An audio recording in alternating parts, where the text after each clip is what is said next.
the second character for our December 19th Star Wars Rebels game. It's going to be from my buddy Scott. He's wanting us to make him a spy sleeper agent who's kind of doing the whole wet works and nefariousness. So he's all about doing wet works and establishing his cover identity. So let's get to work on making his character. Now, when he spends his extra experience points, we've already had all 50 spent for the Imperial Cadet tree, which is not in the Ogg Dude character builder yet. So we're just going to imagine there's an extra 50 points there and put it right into that talent tree, which I'll show you that to you at the end there. So we're going to go ahead and set him up. And he's going for the extra 10 experience for his obligation. First, we're going to go with campaign. The nice thing is it has them all in there. Background, middle class struggles. It is an ancient religion because we all know it's about the Hookie religion. And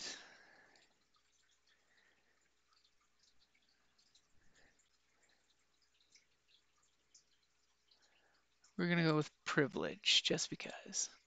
So for his duty, he was wanting to split it up. And the first one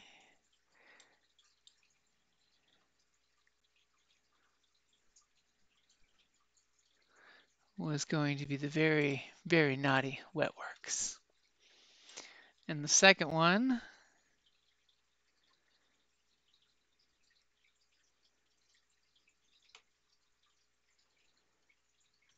oh, it's up here, I believe.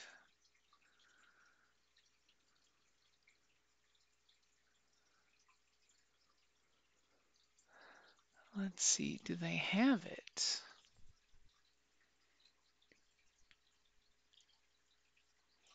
Let me pull up my notes real quick. We Be Rebels is the chat group name.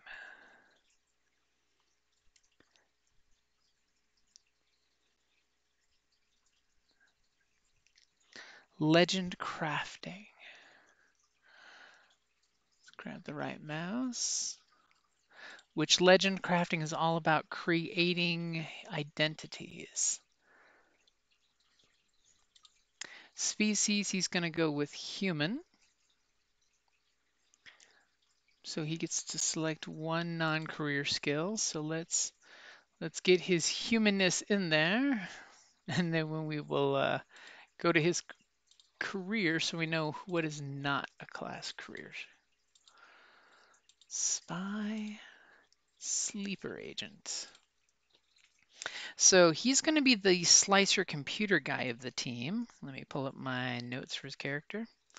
So he's going with computers, deception, since he's the face guy of the group, knowledge warfare, and stealth. Then he's going to go with charm and knowledge education because the trees he has uses knowledge education for stuff. So he knows things. He sneaks and he knows things. So let's find let's go back, a non-career skill. And you know what? Since he's going to be a co-pilot in a Y-wing, we're going to go with gunnery.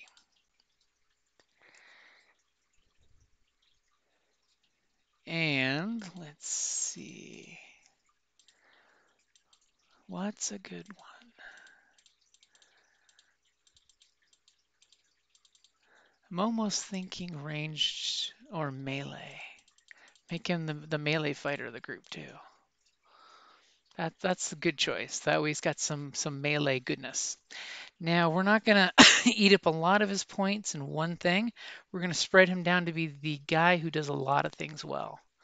So he's got the agility 3, the cunning 3, and the intel 3. This way he knows things and he's got a decent pool. He's got 20 left. And we're going to go and get some of his tactical tree. So we're going with, let's see. checking my notes again. Cunning personality. It looked like that was it, but we were going to go into his skills and buy a point of perception since it is a career skill because we need him to be able to spot things. Oh, let's fix that real quick. And got 10 points left here.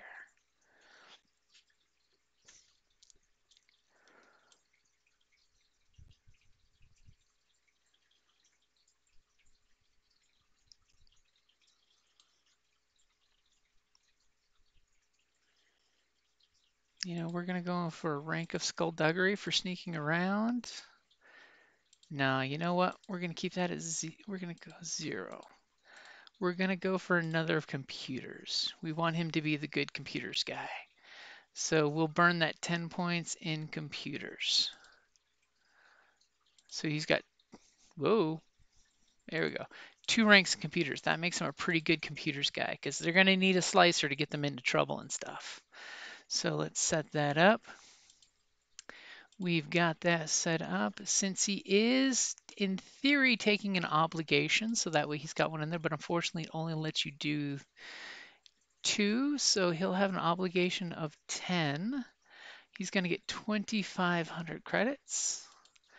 Get that in there. Blip. And cancel. That way he's got some cashola. So we do know for his career that he's going to take. Let me flip this over here. See if it works. I've got a website up. There we go. You should be able to see the website.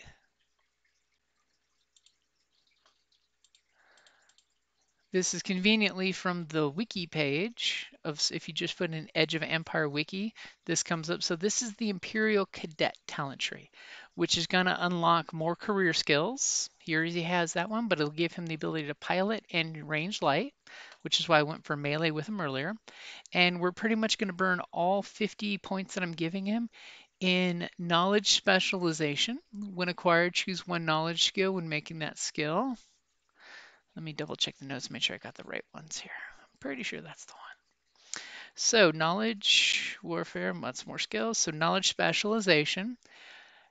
So additional successes, so we know stuff. Then we have tactical combat training, melee and range. Oh, that might, I'll stick with what we got. That's cool. So that way future ranks will be helped. So he basically has all the combat skills as career skills now. And then he has the very knowledgeable, powerful one, which is known schematic. Once per session, may perform a known schematic maneuver. Make a hard knowledge education check. Success grants familiarity with a building or a ship's design. The reason why I want him to have this one is this will let him get into a base, and because he was an Imperial cadet, he knows the Imperial floor plans of a ship or a base or building or whatnot, because we all know Imperials use prefab everything. So that way it gives me as a GM a story point to help him out with stuff. And then of course, he can go further on if he wants to get his own vehicle. He now has piloting as a career skill thanks to this tree. So that way, if we get a 4th vessel, the group can then let him take one. So that way, just adds extra stuff to it. Gives them more opportunity, more options, because I don't like anytime some player's stuck in a corner and they can't do things. So this way it gives them more options. Let me flip back to the character generator. That should be flipping back for you now. So back to Ogg Dudes. So we do know he's going to be a passenger in the vehicle, so we don't have to worry about that. He does have some cash. So we of course want to hook him up with some slicing gear. So nice thing about access to all this good stuff. Let's go to slicing tools. So we have the Black Ops Breaker. Adds 2 blues to any computers to slice computers. I like it. It's a huge chunk of change, but it is worth it. So we're going to purchase that. Now, I'm not really worried about our spy getting a blaster right off the back, because trust me, people will be shooting people, and it makes it really easier. So the Black Ops data breaker is basically the Uber version of a slicer gear, and it's in page 193 of Age of Rebellion.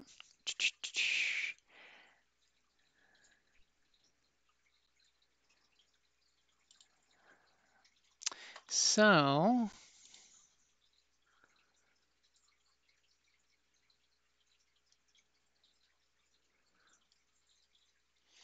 yeah, we're gonna also buy a data spike. Normally I don't buy unless I get 2 or 3, but yeah, we're gonna buy that. Then we need to get him some armor, but we want some nice armor. So let's get him some nice armor.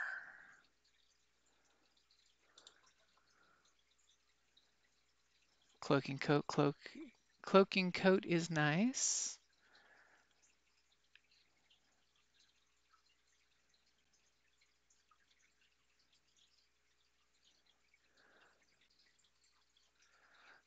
But something nicer. I always like that. I'm a fan of this one too. Hologram up his outfit. That's super tempting to spend the money for that, but you know what? We're gonna do that. This way he can program his clothes. As a computer guy, it's gonna let him actually change what his garment looks like. Check to record the facsimile of garment. That's always nice.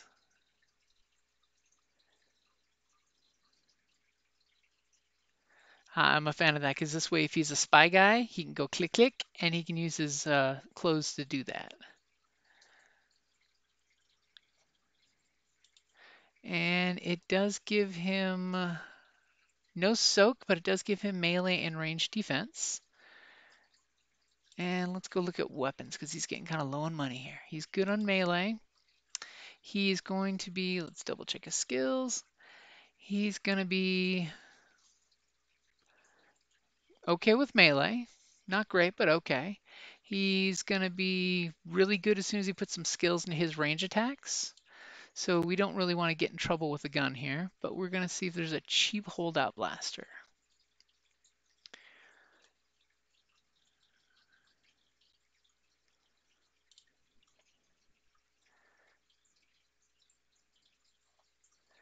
We're going to purchase those because I'm all about giving him clandestine weapons.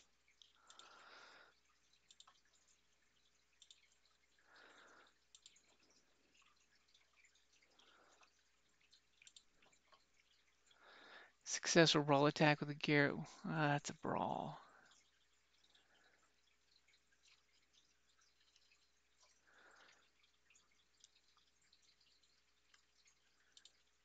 That's a range attack.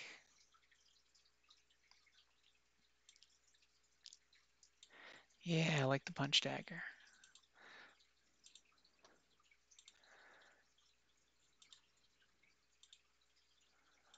This way he's got a bunch of nice concealable weapons. Gaffy stick. Got 500.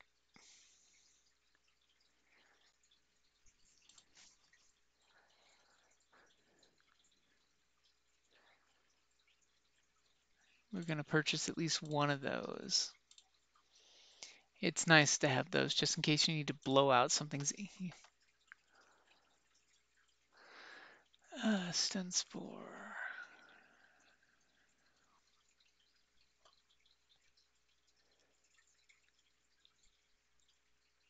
That's always a good one too. But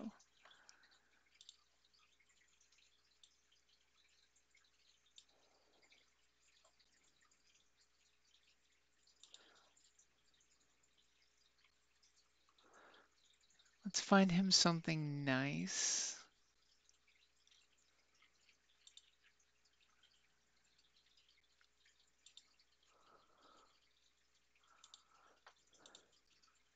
Fusion cutter, because obviously sometimes you need to fusion cut somebody.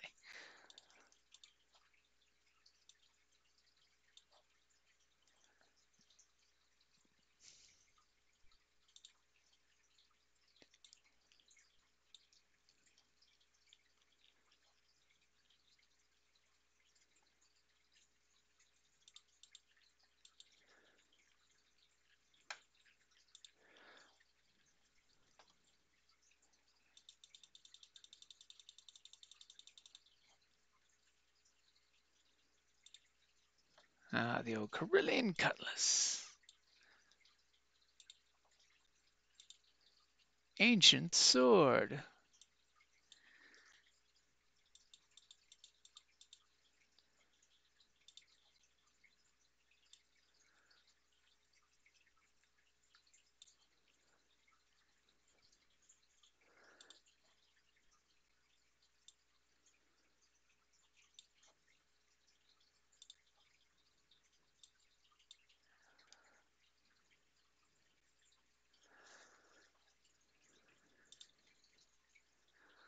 Let's see all the good choices. All the good choices.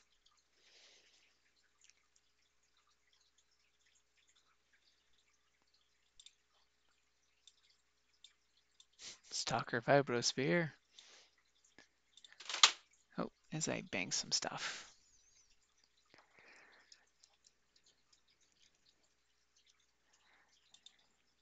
That's a trophy item. Those are just fun. We're going to go through these real quick.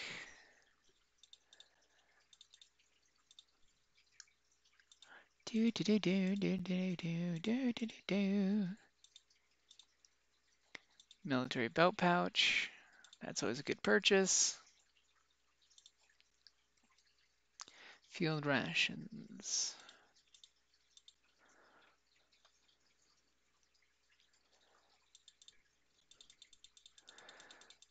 Let's see.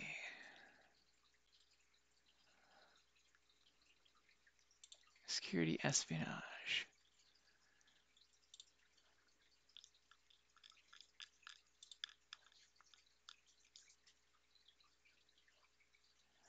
We're going to buy that just in case.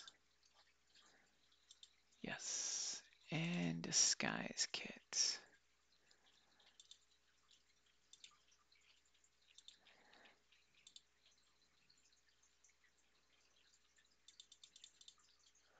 Okay, 260.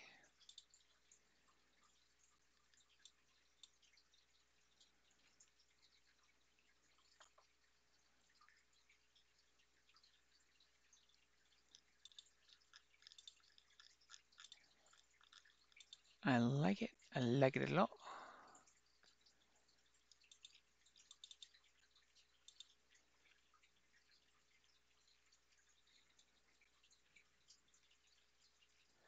I'm not going to blow lots of his cash on that.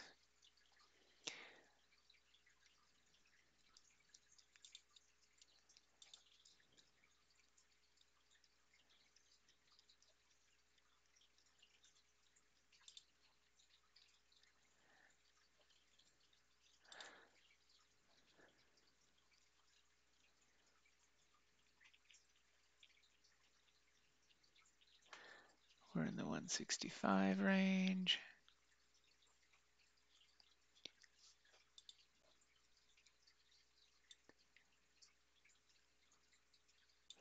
It's a good solid pistol.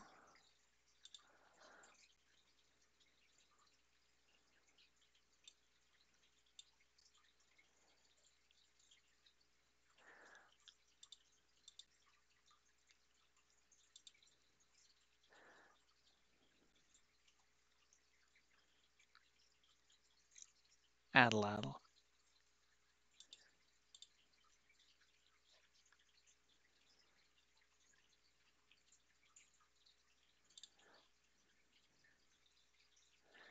We're going to go ahead and purchase that one. And that leaves 15 credits. I don't think we've got any real weapons we can go for. Yeah.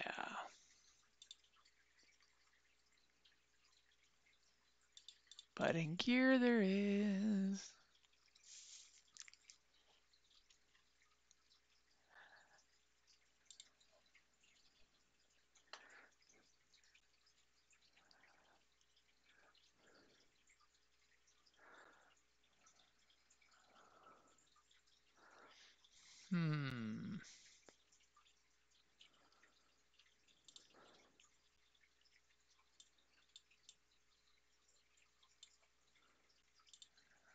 Yeah, we're going to purchase that too.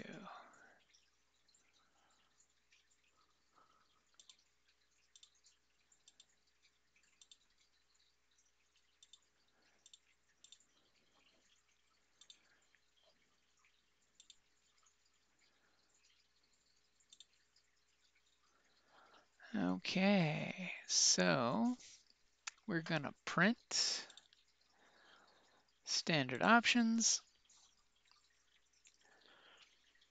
Bum bum bum bada bum bum bada bum bum bada bum bum bum bum. So this is going to be his character. He's got a punch dagger, which he's very nice with.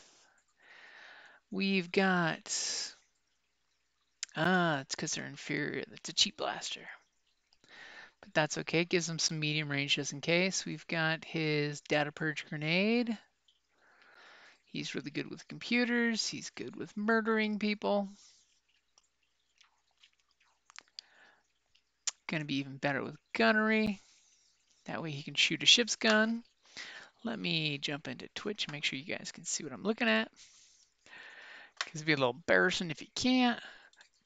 Let's see. That's not it. There we go. So there's his character sheet. He's pretty standard when it comes to wounds and strain. He's pretty good at a lot of things. Not a master of any per se, but he's pretty good at a lot. He's going to have a few more of these in here so he can use basically his cunning instead of his presence for charm, which is going to be nice for him because his presence is 2. So for his charm, he can actually use, he'll have 3 dice there. Let's see. And he's got all of this equipment here, which let's zoom in real quick. Make sure you guys can see the zoom in profile. So sap gloves does damage 4, concussive 1. Spotting a sap glove requires daunting perception. So he can be wearing these gloves in his holographic uniform and nobody will be the wiser. His punch dagger adds +2 perception to find it. His data purge grenade can basically ruin a droid's day as well as clear anything in there. And his inferior blaster pistol. Then he's got a holographic costume, easy computer check to record new garment, daunting computer check to record facsimile of garment. Then we've got his items here, military belt pouch, gives lockpick set, beautiful thing of the authentication tools, and the stim sets. And this is the big one, is the Black Ops data breaker.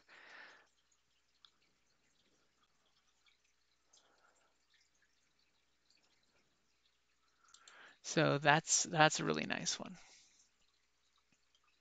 So he can blend in and slowly but surely he will be stealing costumes to use in character. So we will go ahead and print the PDF,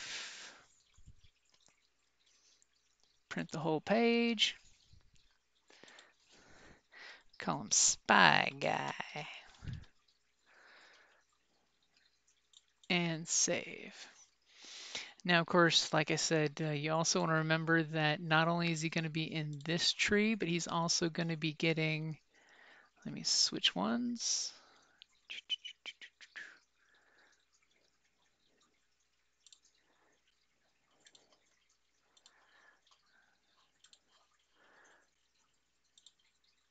He's going to be over here getting knowledge specialization, tactical combat, and known schematics. So it's going to be 20 to get the universal tree. It's going to unlock these 3 skills, and he's going straight down this side.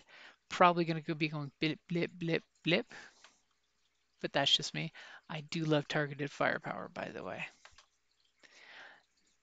For the rest of the encounter, allies within short range get advantage to their attacks equal to the successes from the check. So basically, he points out all the weak spots.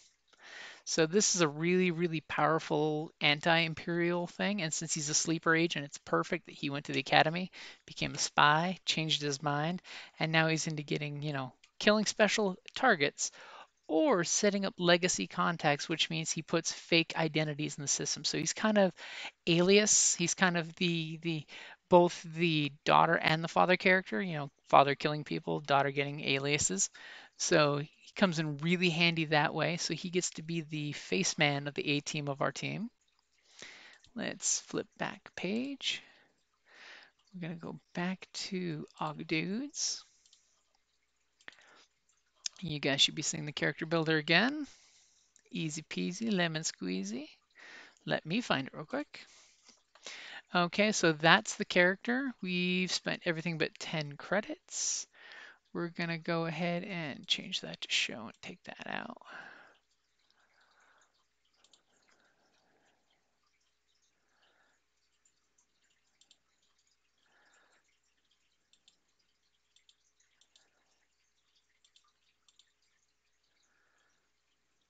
Make sure we got all the weapons there. Yep, that looked like all the weapons.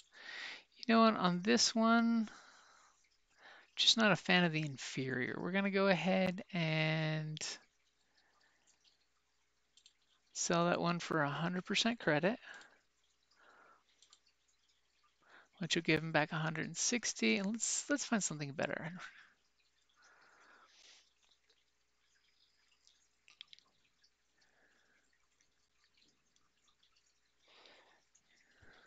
Let's see. In the 150 range, we've got a lot of old-fashioned guns, so let's see what we got.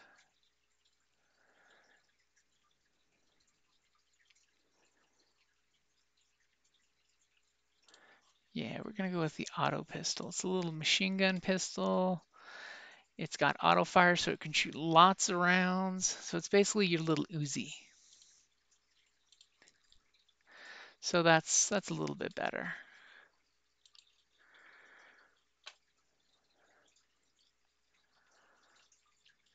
And let me just double check. I think a reload is 50. Yep, that'll pretty much do it. We're gonna equip that. Make sure that's there. We're gonna print standard. We're gonna override the previous one real quick. And then next time I will show you how easy it is to enter the characters in as override spy guy. Yeah, the red auto pistol is way better. It's nice. The every 2 advantage, it will go ahead and give you another hit with the auto pistol. So it's something he can get close to somebody and just oozy into them. And we're going to go ahead and save the character. We've got it saved, and pretty much that's all we need. Next time we get together, I'll go ahead and pull up a new lobby. That's my mission for tomorrow morning or tonight, depending on how the case may be. Pull up a Roll20. I'll actually walk you guys completely through a Roll20, how to set up the API for the Star Wars dice. And I'll go ahead and put in both of our characters here, our astromech and our spy guy, and you can see what they look like when you get them all entered in. That way you guys have a fully understanding of how you guys can get in and play Star Wars on Roll20, because I mean, you can do any of the virtual tabletops. I just personally like Roll20 because I've been playing with it for a couple years, and you know, it's easy. I mean, honestly, it's easy. From the GM's point of view, you guys seen some of the videos when I pull up the dice pool and manipulate the difficulty or the upgrades. Players can do that too, but usually they just like to let the GM do it because it makes life easier, because that way they just click their skill and use it. So we'll get it all set up. Everything will be put in, and you guys can see how you too can get on and play. And we're starting this one December 19th on Saturday evenings, late 9 o'clock Mountain Time, after Daylight Savings Pacific Time. If you guys are interested, I may be starting up another group, so keep an eye on the Patreon page, because that's usually where I start votes. Like that's where we voted on Y-Wings versus Base and Land to Shuttle. So keep an eye on that before the end of Christmas. Before Christmas is here, I'll announce another game. And you don't have to be a Patreon patron to get in the games. It's just I usually give patrons a week to sign up for games before everybody else, because I want to tip my hat to them for helping support the podcast. So if you are a patron, you do get early access to signing up for games. If not, before the actual game starts, everyone gets a fair chance if they haven't taken all 5 seats. I like to keep my groups at 5. And if you have any questions, hit me up on Facebook. It's Creative Playing Podcast Network. And I'll talk to you guys later. Alrighty, guys. Like always, thank you for watching and have a great weekend coming up.